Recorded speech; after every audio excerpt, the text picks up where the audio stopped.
What is up, people? Hello, and welcome back to a brand new series here on the Cup Chasers. It's the Cup Chasers Daily, where we run through some of our thoughts about the day before, and we take a look at what we're thinking, what's happened the day before, kind of shapes what we're thinking about for today, kind of where my mind is with everything on the league, on the Champions League, just the general state of things in the world of football, and just where my head is kind of the format for this here brand new series. Of course, make sure you're liking, make sure you're subscribing, share it all over the socials, get it out there, of course, people, and make sure that you let me know what you think down in the comments section below. So today I want to take a look at how the Champions League is going to affect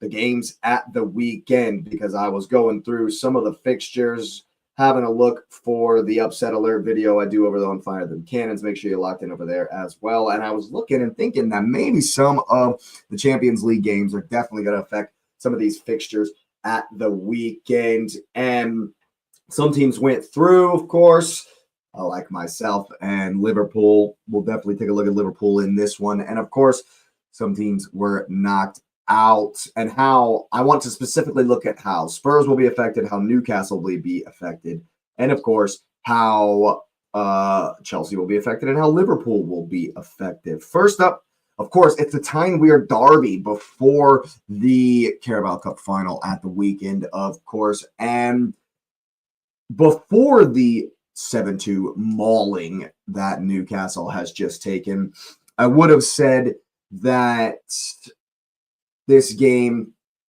might be a little bit different. It might be very heated, very, kind of back and forth, as you would expect from a Sunderland versus Newcastle game. This one's at St. James's Park. And so there are interesting things to look at in this one. I think that the fact that Newcastle gave a whole lot in Barcelona, worked really, really hard, but got absolutely smashed. I think there's going to be a hangover. I think it's going to be, tough to get right back up to play against your rivals. And it's an interesting one, because I think that this game is going to underwhelm. I think Sunderland and Newcastle will underwhelm, because not only are Newcastle going to be very tired, they're going to be, let down, feeling kind of flabbergasted from the loss. I think that there's not going to be as much intensity in this game because of that. And I think that the way Sunderland will approach this game is going to have a huge effect on it as well, because they will not be as keen to, it is a derby, and that's going to be the only real reason that both teams are going to get up for it. Newcastle are kind of limping along, and it's going to be a hangover for sure from the Champions League. Sunderland, if you noticed, when they beat Leeds, they gained safety in the league by getting to 40 points, and they've kind of already gotten to the beach since then. They lost in the Cup to Port Vale, didn't really play a strong team, didn't take it seriously, and got beat in their next game at home as well by Brighton, I believe it was. And so Sunderland are kind of already on the beach, and I think they'll get up for this game.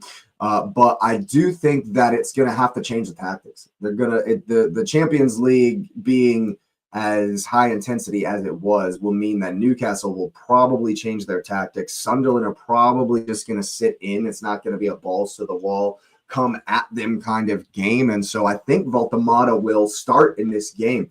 And I'm thinking that Eddie Howe might actually put him up top, because there's not going to be a whole lot of space in behind, which is what Newcastle love. And that's why they played Gordon. That's why they played Barnes and Ilanga.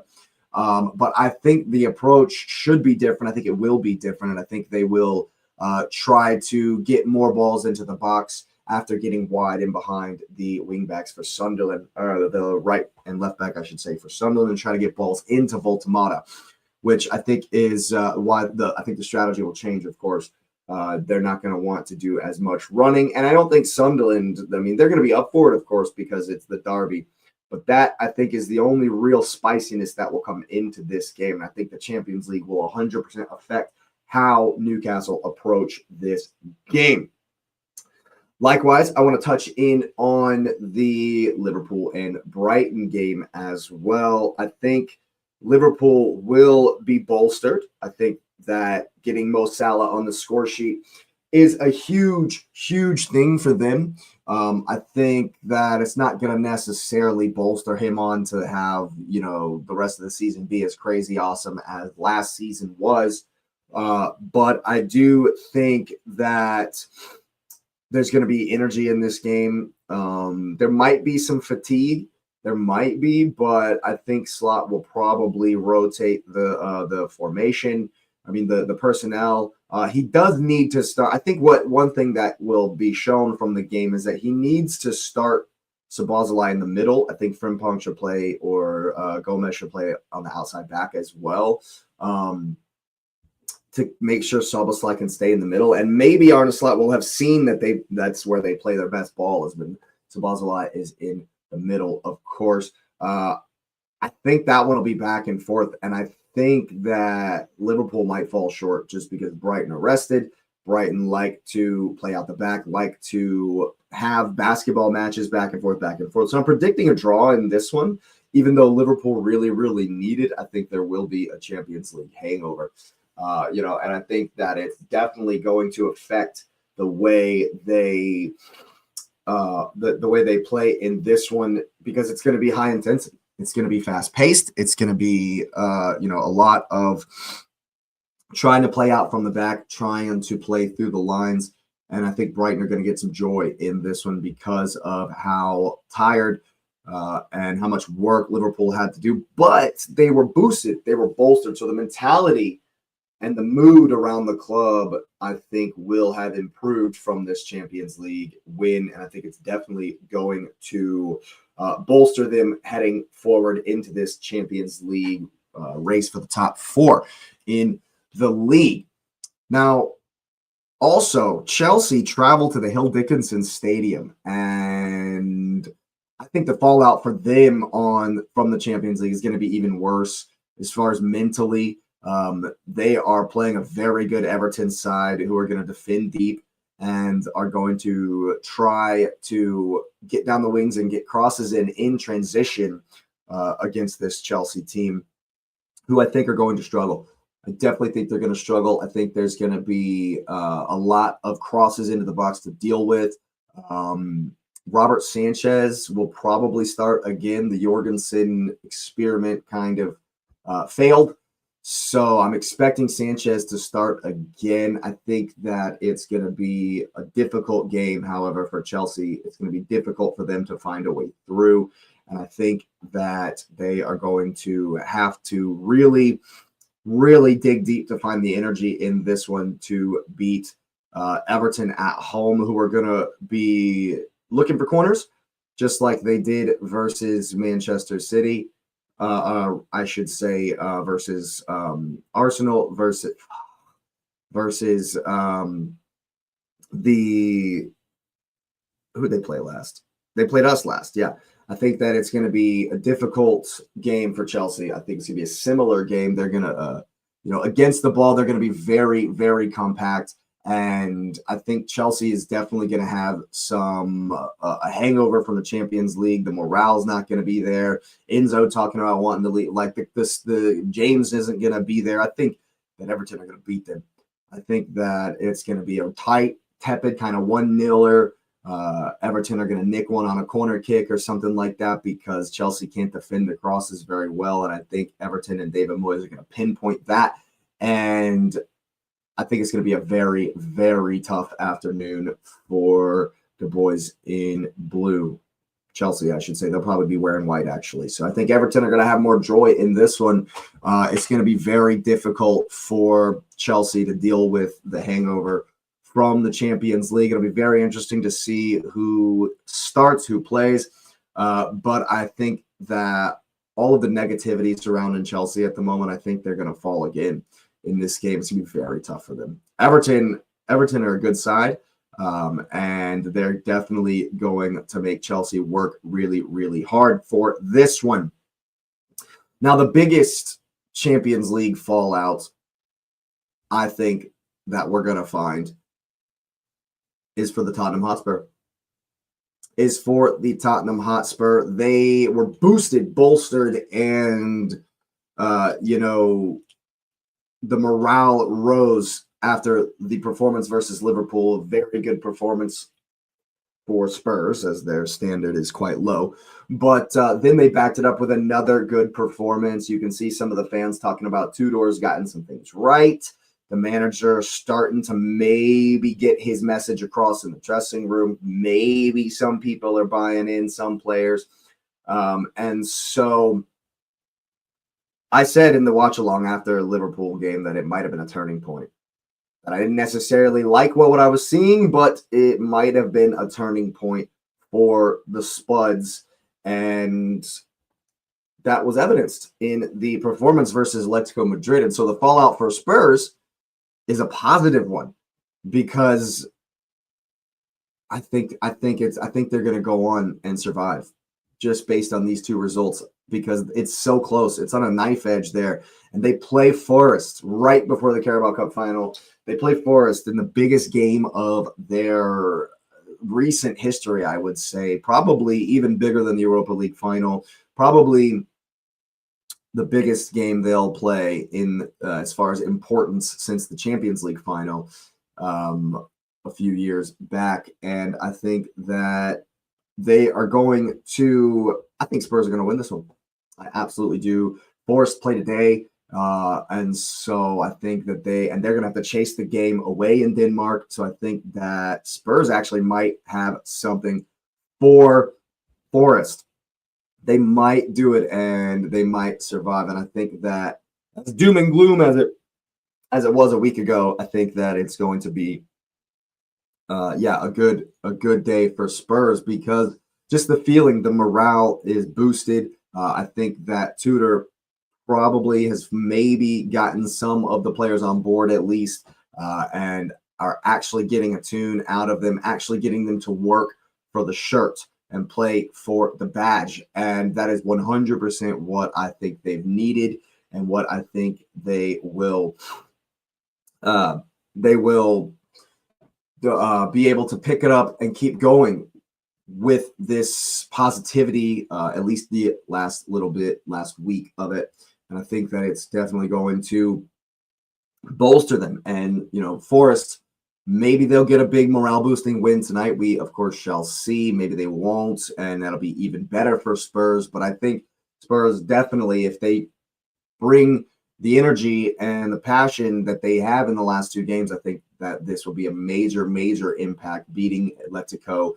Despite not going through, I think it's going to be a very, very good thing for Spurs. Unfortunately, honestly, I obviously was cheered against them, hoping that they would perhaps, go down. But I'm thinking that based on the last two performances alone, they might just survive by the skin of their teeth. But the game versus Forest is so massive. It's so, so massive. And I think they're bolstered at the right time with these performances with that performance in the Champions League and the performance versus Liverpool. So I think that it's going to be a huge boost for Spurs.